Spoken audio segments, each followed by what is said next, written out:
Bonjour, c'est Ursule encore. On est le 30 août 2022. Alors, je viens sur la trompette une seconde fois aujourd'hui et je viens proclamer le retour de notre Seigneur Jésus-Christ. Soyons tous bénis. Amen. Et soyons persévérants. Amen.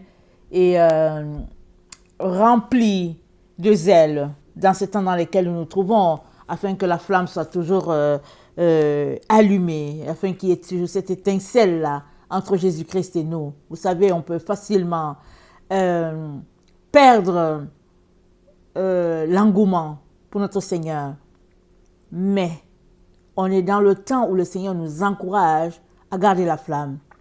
Et vous savez que à l'église je pense que c'est Éphèse, il a dit à l'église d'Éphèse, ce que j'ai contre toi, c'est que tu as perdu ton premier amour.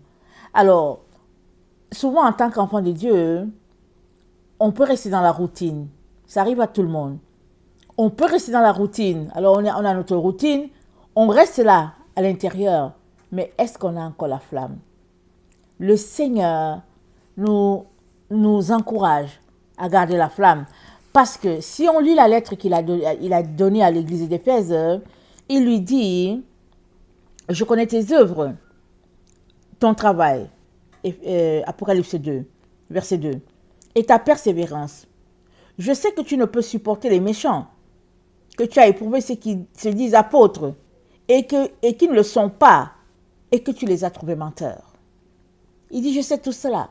Tu les as éprouvés, tu sais que voilà, celui-ci c'est un menteur, je ne marche plus avec lui, je ne lui parle plus. Tu as pris tes décisions claires et nettes. Il dit, et que tu as de la persévérance, que tu as souffert à cause de mon nom. Et tu ne t'es point lassé. Tu sais que Jésus c'est la vérité, tu persévères. Il dit, mais, ce que j'ai contre toi, c'est que tu as abandonné ton premier amour. Est-ce que tu es toujours amoureux de Jésus? Es-tu toujours amoureux de lui? Ou bien as-tu perdu la flamme? Un jour, j'avais perdu complètement la flamme pour notre Seigneur. Il m'a même donné une chanson que j'ai vraiment écrite, tout, en tout cas, souvent je la chante. Mais je ne savais pas que la chanson c'était pour moi. Il dit, mon enfant, es-tu toujours avec moi? As-tu encore soif de ma présence? Et je l'ai chanté, il avait donné 3-4 strophes. C'était vraiment une chanson extraordinaire. Mais je ne savais pas que il me parlait d'abord. Le temps que je me rende compte que cette chanson s'adressait à moi, 6 mois avaient passé. Et j'ai dit, ah ok, c'est à moi qu'il parlait en premier. Mais moi, je pensais que c'était pour quelqu'un. Mais c'était pour moi d'abord. As-tu encore soif de ma présence? Gardes-tu encore le regard sur moi, ma fille? 6 mois plus tard, je regardais en arrière, je réalisais que j'avais perdu la flamme. Et je ne sais pas si c'était la honte, je ne sais pas si c'était quoi, mais c'était bizarre. Je ne voulais pas retourner. J'ai dit non, je ne veux pas retourner.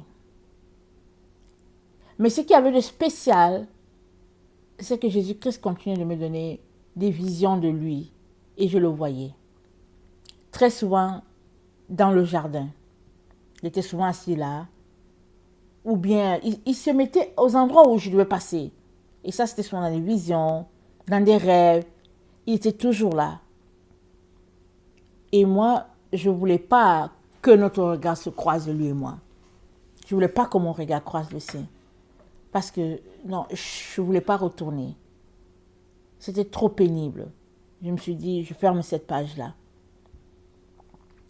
Mais un jour, j'ai ouvert la fenêtre de mon jardin.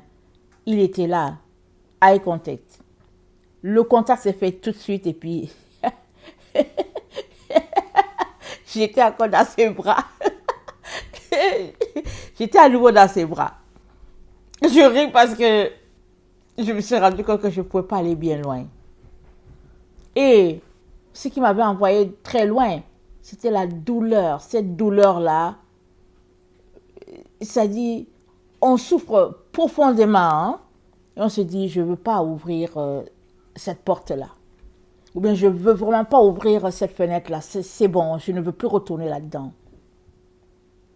Mais il a fallu que je passe par là pour regagner de l'entrain pour mon Seigneur et pour réaliser que c'est si facile de se détourner de son Seigneur. Et pourtant, de rester dans la roue. J'étais toujours dans la roue, les dimanches j'allais à l'église, je faisais mes affaires et puis bon, ça tournait.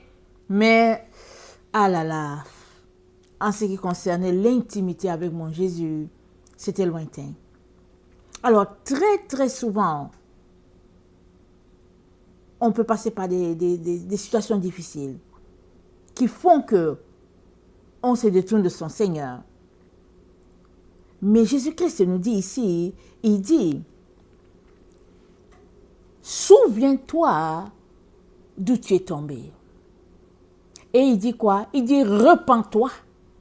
Et puis, pratique tes premières œuvres. Donc, c'est à toi de te souvenir où tu es tombé. Et en plus, il te dit de te repentir. Tu peux dire, oh non, mais ce n'est pas de ma faute. Peu importe. Tu dois te souvenir. Qu'est-ce qui t'a amené là? Loin de ton Seigneur. C'est quoi qui t'a amené? Ce n'est pas Jésus. Parce qu'il est toujours là dans le jardin en train d'attendre que tu viennes. Tu dois te repentir. Et tu dois retourner à l'endroit où tu t'es arrêté pour repartir à partir de là. Et si Jésus-Christ en a parlé à l'église d'Éphèse, c'est parce que ça peut arriver à tout le monde. Se refroidir.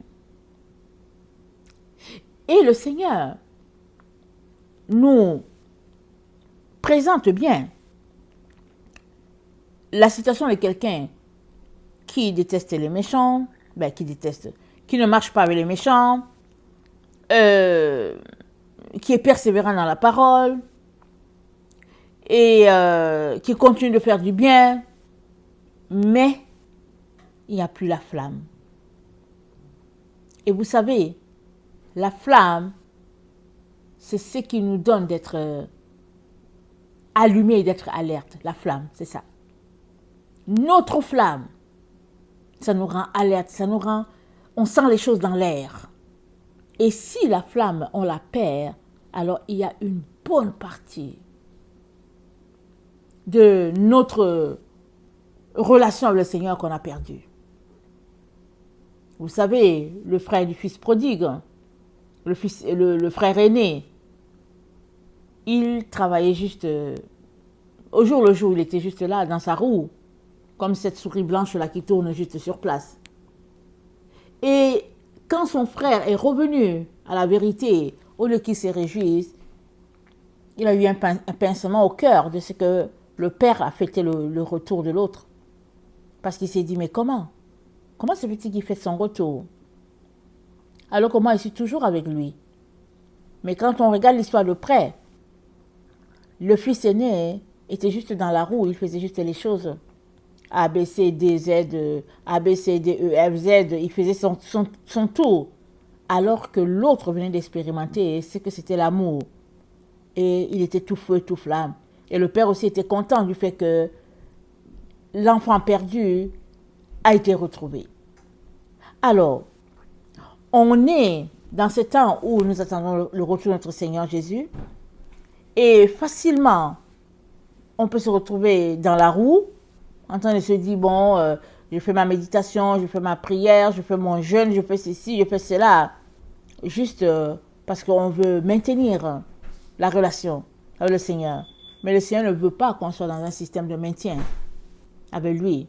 Il veut qu'on soit tout feu, tout flamme pour lui. Alors, es-tu toujours enflammé pour lui? Parce que seuls ceux-là qui sont enflammés pour le Seigneur vont continuer de marcher sur le chemin étroit. Parce que tout se passe sur le chemin étroit. Alors, quand on embrasse le chemin étroit, ça ne veut pas dire que le chemin large est fermé. À tous les jours, s'offre à nous la possibilité de prendre le chemin étroit ou le chemin vaste, à tous les jours. Parce que à chaque fois qu'on est dans une situation, il y a son revers ou son contraire.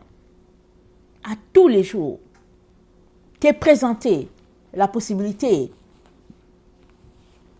de suivre Jésus ou bien de lui tourner le dos. Et seuls ceux-là qui demeurent sur ce petit chemin étroit arriveront. Et le chemin étroit, c'est Sion. Marcher sur le chemin étroit, c'est marcher selon Sion. Et où se trouve Sion? Nous savons tous que Sion, c'est Jérusalem, c'est Israël, c'est la cité de David.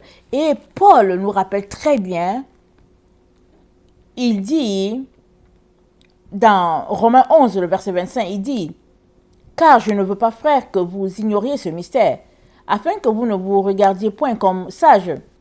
C'est qu'une partie d'Israël est tombée dans l'endurcissement jusqu'à ce que la totalité des païens soit entrée. Et ainsi, tout Israël sera sauvé. Selon qu'il est écrit, le libérateur viendra de Sion, et il détournera de Jacob les impiétés. » Le libérateur viendra de Sion. S'il y a un libérateur sur ton chemin, s'il ne vient pas de Sion, ce n'est pas le libérateur. Le libérateur vient de Sion, mais il vient pour détourner Jacob de ses impiétés. Et qui détourne Jacob, c'est que c'est tout le monde. Tout le monde est appelé à marcher sur le Dieu de Jacob. Parce que c'est ce que Dieu a établi dès l'origine. Alors, si tu veux suivre ce Dieu-là, le Dieu de Jacob, alors il te dit d'aller à Sion. Et pour rester dans Sion, tu as besoin de garder ton amour. Ton premier amour, tu as besoin de garder ta flamme. Alors, la base de Sion, c'est ce que Dieu a établi. Alors, regardons dans Ésaïe 31. Ésaïe 31, le verset 4 dit, « Car ainsi m'a parlé l'Éternel, comme le lion se rugit sur sa proie, et malgré tous les bergers rassemblés contre lui, ne se laissent ni effrayer par leur voix, ni intimider par leur nombre, de même l'Éternel des armées descendra pour combattre sur la montagne de Sion et sur sa colline. » C'est l'Éternel qui descend pour combattre à Sion. Sion, c'est la cité de David. Et il a dit qu'il ne manquera pas de successeurs sur la maison de David. On regarde le psaume 89. Et il ne manquera pas de successeurs sur la maison de David. Et lui-même, l'Éternel, descend pour combattre sur la montagne de Sion. Et c'est un combat qui engage toutes les nations de la terre. Pourquoi? Parce que dans Sion, c'est la sainteté, c'est la pureté. Alors, dans le psaume 89, c'est dit, le verset 16, « Heureux le peuple qui connaît le son de la trompette, il marche à la clarté de ta face, ô Éternel. Il se réjouit sans cesse de ton nom, et il se glorifie de ta justice, car tu es la gloire de sa puissance. C'est ta faveur qui relève notre force, car l'Éternel est notre bouclier. Le Saint d'Israël est notre roi. Alors tu parlas dans une vision à ton bien-aimé, et tu dis, j'ai prêté mon secours à un héros. J'ai élevé du milieu du peuple un jeune homme. J'ai trouvé David, mon serviteur, je l'ai oint de mon huile sainte. Ma main le soutiendra, et mon bras le fortifiera. L'ennemi ne le surprendra pas, et le méchant ne l'opprimera point. J'écraserai devant lui ses adversaires, et je frapperai ceux qui le haïssent. Ma fidélité et ma bonté seront avec lui, et sa force s'élèvera par mon nom. Je mettrai sa main sur la mer, et sa droite sur les fleuves. Lui, il m'invoquera, tu es mon Père, mon Dieu, et le rocher de mon salut. Et moi, je ferai de lui le premier-né, le plus élevé des rois de la terre. Je lui conserverai toujours ma bonté, Et mon alliance lui sera fidèle. Je rendrai sa postérité éternelle. Et son trône comme les jours des cieux. Si ses fils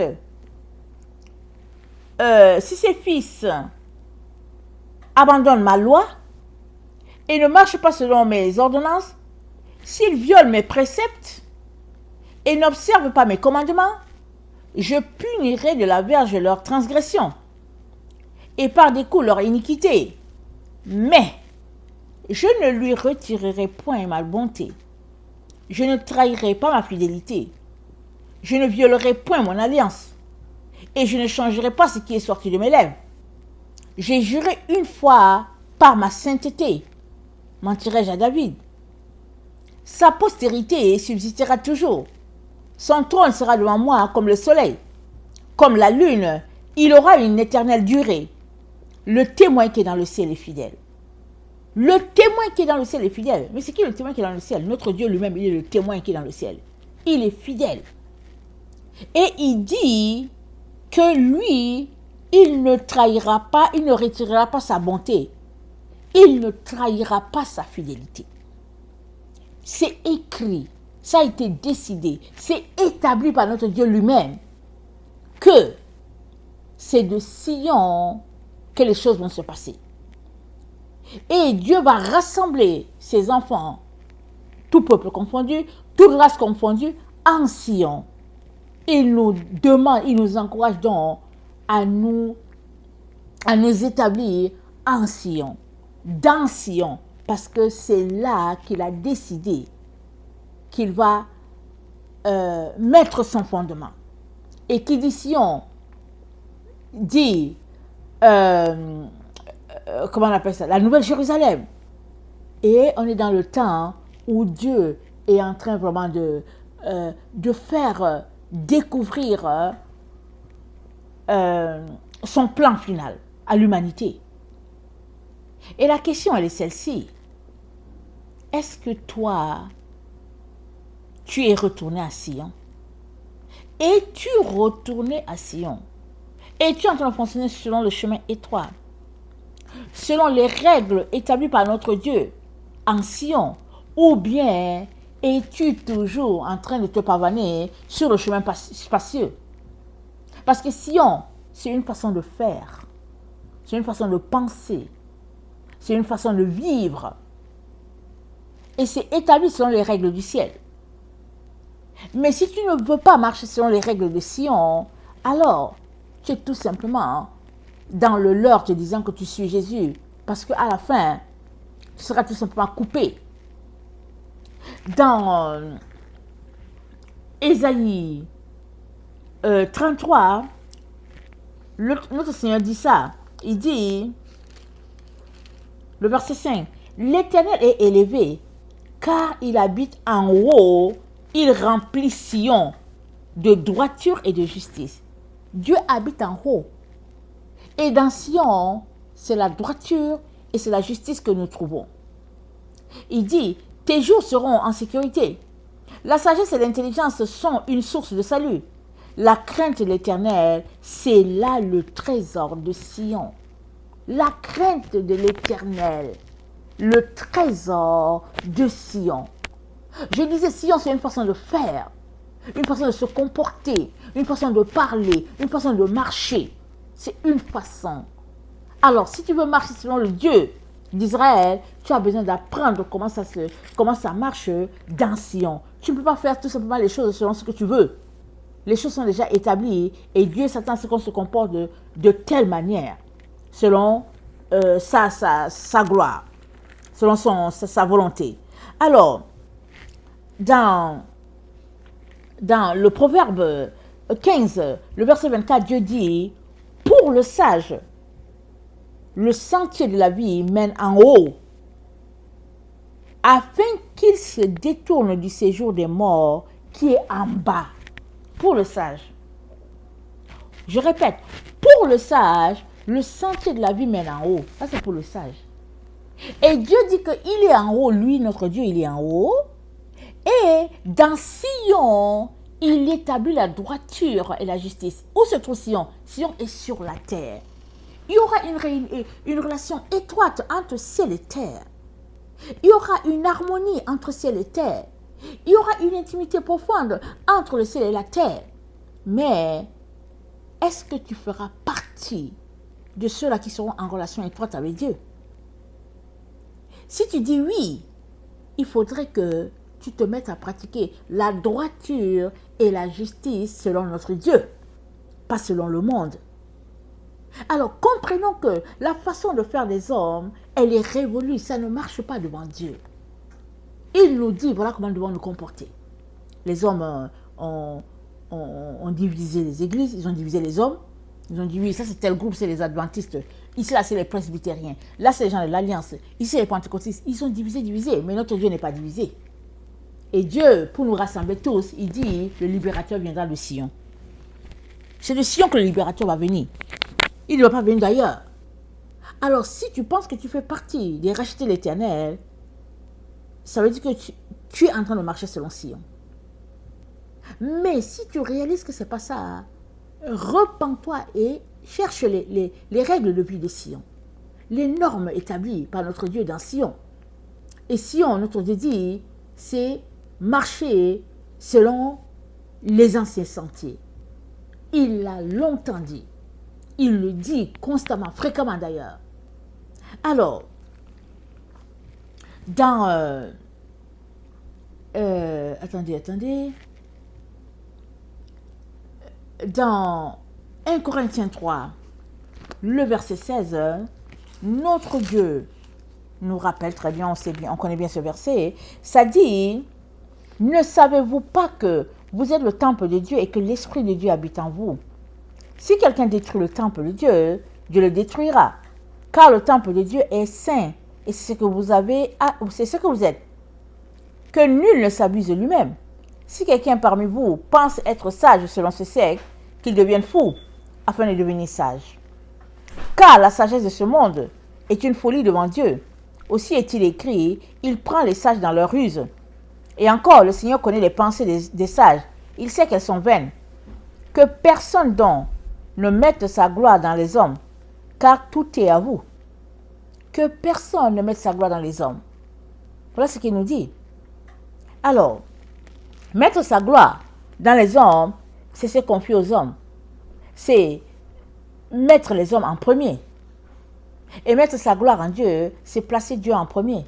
Ça veut dire que, avant que tu fasses quelque chose, tu dois t'assurer que Dieu est dedans, ou Dieu approuve. Sinon, tu ne le fais pas. Parce que Dieu nous dit, maudit soit celui qui se confie dans l'homme. Il n'est pas en train de dire qu'il ne faut pas que tu parles à ton frère Jacques ou bien à ta sœur Solange. Ce n'est pas ça qu'il est en train de dire. Il est en train de dire que... C'est pour moi? Il est en train de dire que il ne faudrait pas que ce soit les premiers qui te donnent les renseignements. Il ne faudrait pas que ce soit eux qui dirigent ta vie, qui te disent quoi faire et dans quelle direction aller. C'est ça qu'il est en train de te dire. Et Dieu dit, si quelqu'un détruit le temple de Dieu, Dieu le détruira. Alors souvent, on se dit, ce corps-là que nous avons, c'est la terre. Et souvent, on n'accorde même pas d'importance à cela. Mais Dieu y accorde une très grande importance. Très grande importance. Parce qu'il a pris l'argile, il a mis son souffle dans l'argile. Alors, il a pris quelque chose de vil, il en a fait quelque chose de précieux. Et il s'attend à ce que tu donnes une valeur à ce corps-là. Ce corps-là peut être de l'or, il peut être du diamant, il peut être du bronze, il peut être, je ne sais pas quelle valeur tu vas donner à ce corps-là que Dieu a élevé. Parce qu'il a pris le vil et il l'a modélé pour en faire quelque chose de précieux. Il s'attend à ce que tu puisses donner une valeur à ce corps-là. Et en fonction de ce que tu auras fait du corps, il te donnera ta récompense. Alors, il dit donc que nul ne s'abuse lui-même. Donc, il a bâti ce corps, il lui a donné une valeur, et il nous dit qu'il ne faudrait pas qu'on soit séduit nous-mêmes sur notre propre situation. Parce que tu prendras soin de tout ce que tu penses que... de tout ce qui est valeureux. Tu prendras soin de la chose. Suppose que tu as dépensé 1000 $ pour un verre, exemple. Tu prendras soin de ce verre-là, comparé au verre que tu as acheté à 1 $ à Dollarama. Alors, je ne sais pas quelle est la valeur que tu donnes à ton corps. Mais Dieu dit que ton corps, c'est un temple. Et il dit que c'est le temple du Saint-Esprit. Et c'est qui est le Saint-Esprit? Le Saint-Esprit, c'est l'Esprit de Dieu. Il dit, tout blasphème, c'est pardonné. Mais quiconque blasphème contre le Saint-Esprit, Dieu dit que ça ne sera pas pardonné. Pourquoi? Parce que c'est la chose précieuse, c'est son souffle qu'il a pris et il nous a donné, il nous l'a donné.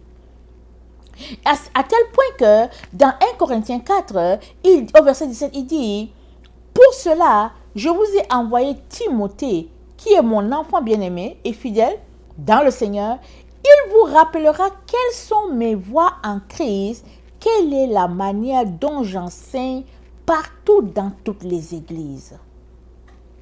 C'est-à-dire que c'est tellement précieux, c'est tellement important que les gens ne puissent pas se détourner que Paul a envoyé Timothée pour que Timothée montre aux gens, voilà comment ça marche, voilà la doctrine de Jésus, voilà sur quoi il faut s'appuyer, voilà. Et nous sommes justement à ce carrefour-là. Où, pour marcher selon Sion, Dieu nous dit de retourner sur le chemin ancien. Et sur le chemin ancien, ils avaient des relations avec les anges. Les 7 anges de la mer terrestre, les 7 anges du Père céleste. Ils avaient des relations avec les saints d'autrefois. Ils avaient une manière de se comporter, une manière de manger, une manière d'entrer en communion avec Dieu. Il y avait une façon de faire et on savait que voilà comment marchent les enfants qui marchent selon le Dieu créateur. Ça, c'était connu.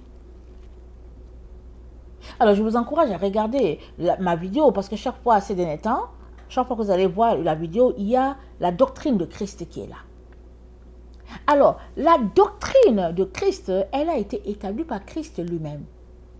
Quand il est venu, il a restauré toutes choses. Et il s'attend à ce que nous puissions marcher selon cette doctrine-là pour que le temple de Dieu que nous sommes, soyons saints. Si tu marches comme tu veux, tu es un temple souillé, rempli d'idoles. Tu n'es pas un temple saint à la gloire de Dieu. Pour que tu sois un temple saint à la gloire de Dieu, il faudrait que tu sois en train de marcher selon ce que Dieu attend de toi. Selon ce que notre Seigneur a établi. C'est ça. Marcher selon Sion. Alors, si tu marches selon les règles établies en Sion, alors tu expérimenteras la liberté, la délivrance, parce que la loi de l'Éternel est établie en Sion. Et notre Dieu nous dit, dans Luc 21, il dit, qui échappera? Il dit, priez afin qu'il vous soit donné d'échapper à tout ce qui arrivera sur la terre et de vous tenir debout devant le Fils de l'homme. Il est question qu'on puisse échapper. Pourquoi? Parce que depuis le temps de Jésus, les gens ont écrit toutes sortes d'histoires pour nous prendre au piège. Les gens ont enlevé les vérités, ils ont mélangé toutes sortes de situations. Et aujourd'hui, dans les doctrines des églises, les gens ne le savent pas, ils pensent que c'est Christ qui a établi, mais c'est rempli de franc-maçonnerie. C'est rempli de Rose-Croix, c'est rempli d'Illuminati, c'est rempli de toutes les sectes possibles, c'est rempli. Parce que tu es assis dans une église, tu veux juste dormir. Tu es amorphe, ça ne dit pas de vie, pas d'entrain. C'est parce que ce n'est pas la doctrine de Christ. Parce que les choses sont faites dans la chair. Ce n'est pas Christ qui a établi les choses. Et les gens sont là. Tout a été monté sur un système vraiment de l'ennemi. Et le temple de Jésus-Christ a été corrompu. Et quand Jésus-Christ parle de son temple, il ne parle pas d'un bâtiment. Il parle de la personne, de ton corps, qui est le temple du Saint-Esprit. Mais est-ce que ton corps fonctionne selon les règles de Sion? Il est important que tu répondes à cette question. Parce que c'est de Sion que vient le libérateur. Et la pierre que Dieu a établie, elle a été établie en Sion. Et c'est dit que soit... Attendez, je pense que c'est dans 1 Pierre, je vais la lire. La pierre, elle est établie en Sion. Attendez.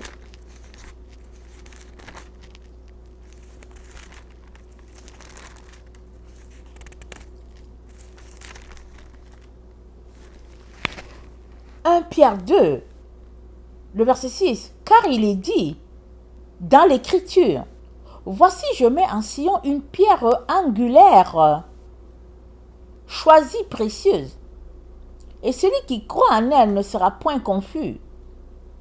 L'honneur est donc pour vous qui croyez, mais pour les incrédules, la pierre qu'ont rejeté ceux qui bâtissaient est devenue la principale de l'angle, et une pierre d'achoppement, et un rocher de scandale.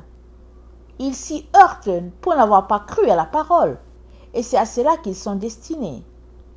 Vous, au contraire, vous êtes une race élue, un sacerdoce royal, une nation sainte, un peuple acquis, afin que vous annonciez les vertus de celui qui vous a appelé des ténèbres à son admirable lumière. On est un peuple royal. Si on marche selon les règles établies en Sion, parce que Dieu a tout placé en Sion. Tout est placé en Sion. Il est important, mon frère, ma soeur, il est important qu'on puisse pratiquer la véritable doctrine de Christ. Et laisser tous les à côté. Parce que, avec notre Dieu, il n'y a pas de syncrétisme. Il n'y a pas d'idolâtrie. C'est ça ou ce n'est pas ça. Il n'y a pas de semblant. Il n'y a pas d'à peu près. Il n'y a que la droiture et la justice, comme on l'a lu. Il n'y a que droiture et justice. Je pense qu'on l'a lu dans Ésaïe 33. Je viens vraiment nous encourager à mettre du temps de côté pour étudier la communion qu'on peut avoir avec notre Seigneur. Comment entrer en communion avec nos 7 anges de la mer terrestre? Comment entrer en communion avec nos 7 anges du Père céleste? Comment mener une vie d'une agréable odeur à notre Dieu? Et demeurer sur le chemin resserré, le chemin étroit. Comment pouvons-nous faire? Et c'est sûr que dans la paresse, ça ne se fait pas. Ça se fait avec un programme établi, avec un désir ardent de connecter à ce que Jésus attend de nous. Parce que alors que nous pratiquons ce que Jésus-Christ nous a montré par les différents apôtres, par l'intermédiaire des différents apôtres, nous sommes en train de nous sanctifier. Nous sommes en train de nous purifier. Nous sommes en train de nous épurer.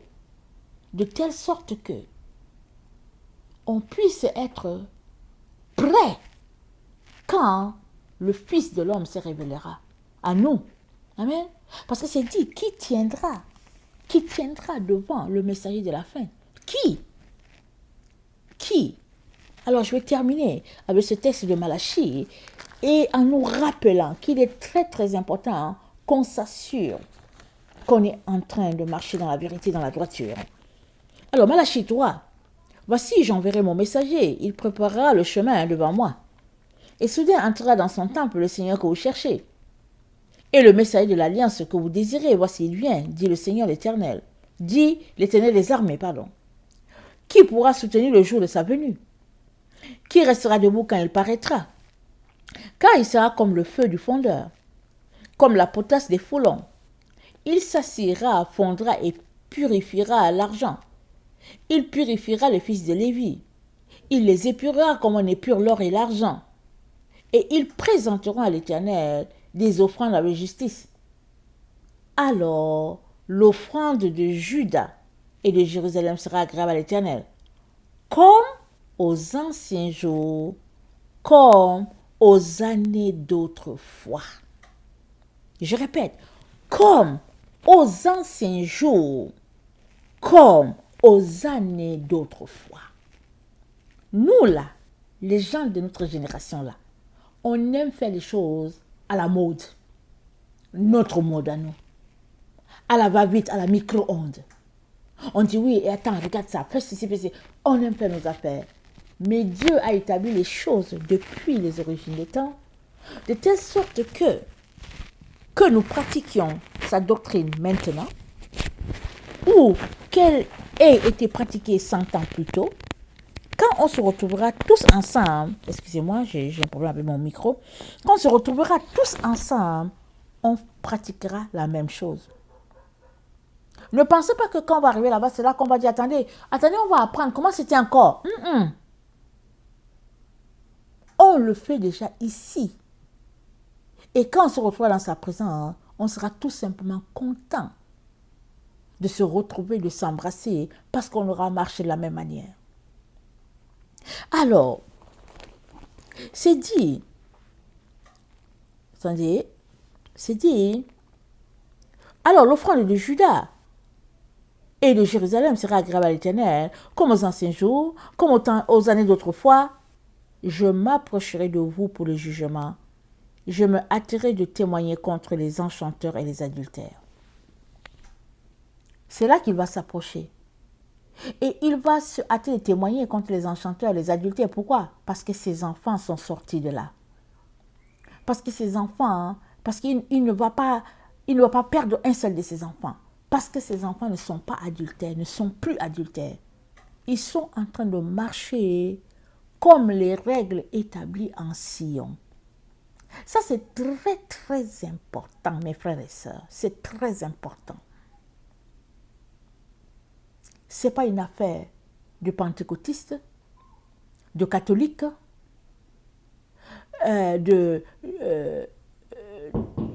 d'adventistes. Non, ce n'est pas une affaire de istes.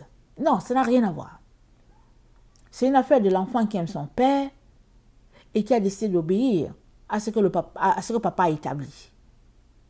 Et il marche selon ce que son père veut parce qu'il aime son père. Et alors qu'il obéit à son père, lui-même il est en train de se sanctifier. Et plus il se sanctifie, plus il reçoit encore davantage. Et il comprend ce que son père attend de lui. Et son père aussi est content et son père lui confie encore plus. Voilà un peu cette dynamique-là que Dieu attend de chacun de ses enfants. Maintenant, la chose est que, est-ce que tu es prêt à aller dans ce sens? Ou bien tu trouves que c'est trop compliqué? Parce que vous savez, on nous a éduqués, notre génération, on n'a même plus de vêtements que les gens portaient avant. Quand tu regardes le vêtement d'Aaron, tu regardes tout ça, tu comptes les perles qui sont dessus, tu dis, waouh, Seigneur. Quand tu regardes, tu dis, oh, tout ça c'est trop compliqué. Mais ce n'est pas Aaron qui a envoyé ses vêtements. C'est Dieu qui a établi cela, qui a dit à Moïse, voilà comment sera l'habit d'Aaron. Alors, ce que l'homme voit de souiller, ce n'est pas ce que Dieu voit. Et quand Dieu dit que quelque chose est souillé, c'est parce que ça l'est. Mais toi, comment le vois-tu? Tu dois apprendre à marcher comme Dieu veut que tu marches. Et ça, c'est une affaire de crainte de Dieu et c'est une affaire d'obéissance. Alors, je viens nous encourager à nous examiner chacun pour sa part et à décider de changer les choses qui sont à changer afin que la gloire de Dieu soit répandue sur la terre, d'abord dans nos cœurs, dans le cœur des nôtres, nos enfants et tout, et que la gloire de Dieu soit répandue partout autour de nous. Ce n'est que comme ça que Dieu prendra sa place au milieu de nous et il habitera au milieu de nous, comme il l'a toujours souhaité, comme il l'a toujours voulu. Amen. Que le Seigneur bénisse sa parole. Je vous aime beaucoup et Dieu davantage. Maranatha, Jésus revient. Amen et Amen.